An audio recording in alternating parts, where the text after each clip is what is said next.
name is Daniel O'Shea. I'm the Deputy Chief, Chicago Police Department, Area 3 Operations.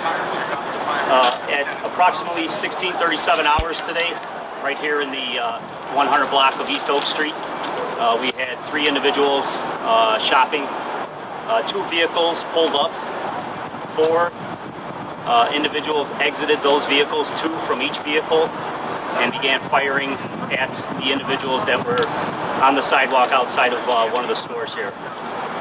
They also struck a female that was in one of the vehicles, which was also parked outside one of the stores here.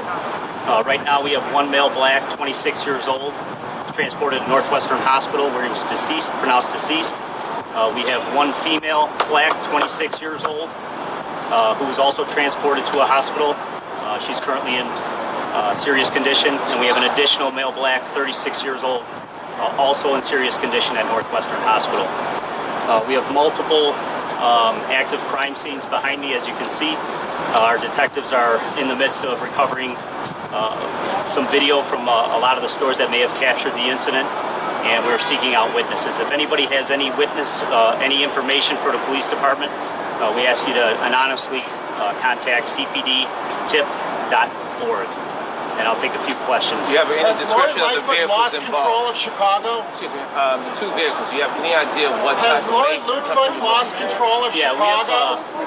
We have 2 vehicles, 2 good descriptions of the vehicles. Can you share that? One was a black Taurus, and the other one was a silver Chrysler 300M.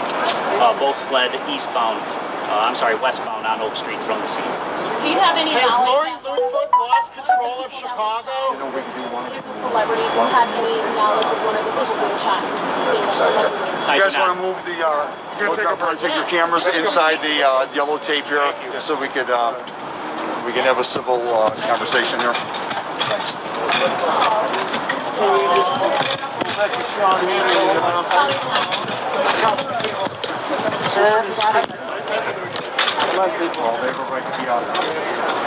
And if he comes on the other side of the line, could you arrest him, please? Yes. I mean, he's still gonna. Go ahead, man. Can we keep going, guys? Yeah. Can we keep going? Sure. No. Try.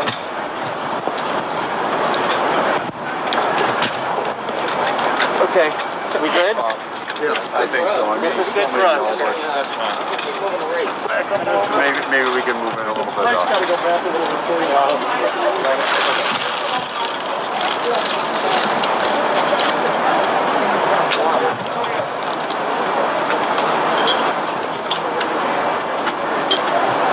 Is there anything you guys missed where you run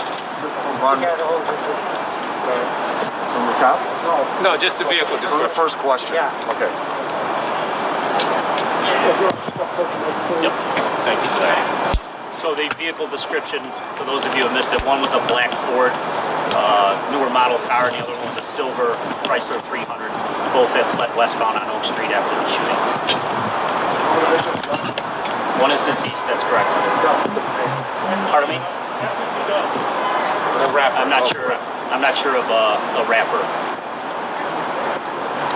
Are you concerned about this particular rapper now as they get gotten out that he's been shot?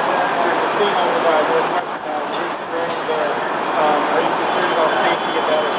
We sent extra resources over to the hospital. We're working with the hospital staff to make sure that we have an adequate safety plan in place over at Northwestern Hospital.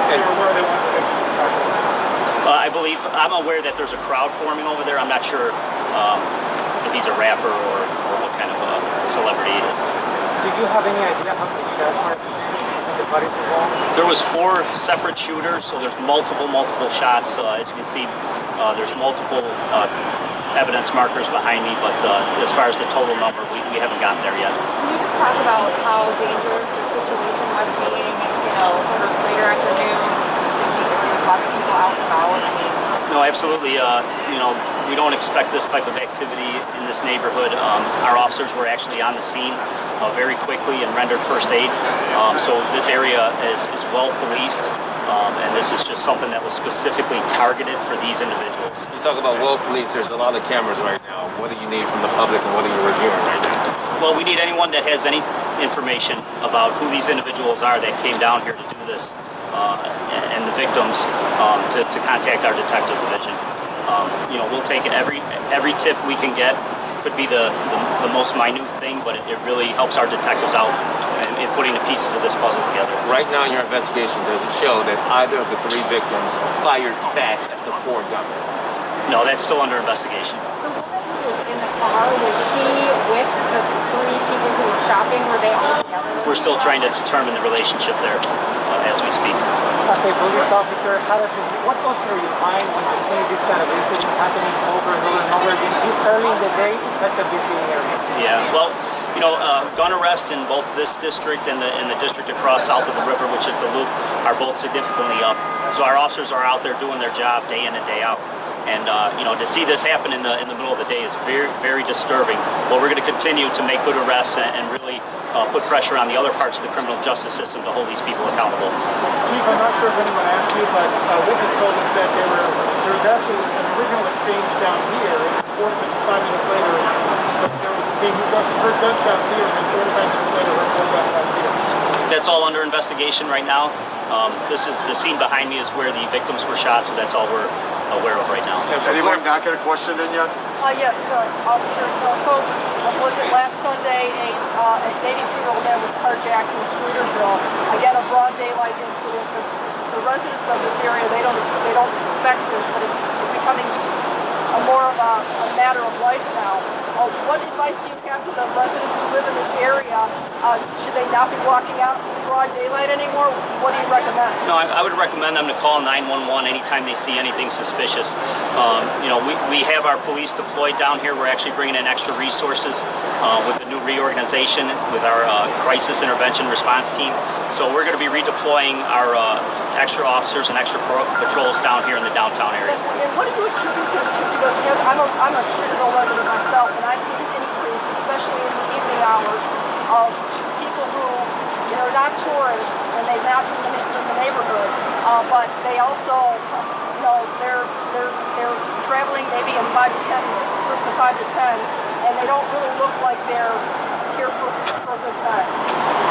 Yeah, we're seeing an increase in, you know, late night drinking, and we're addressing that. We're towing vehicles where, you know, where we can. We're ticketing people. We're really concentrating on the quality of life issues that are going on down here, which is public drinking and some of the, you know, the not so, you know, kind stuff that they're doing on the street here. And a point of clarification, the individuals, the gunmen, they jumped back in the car, or did they take off running on foot? No, they re-entered the vehicle and fled in the vehicles.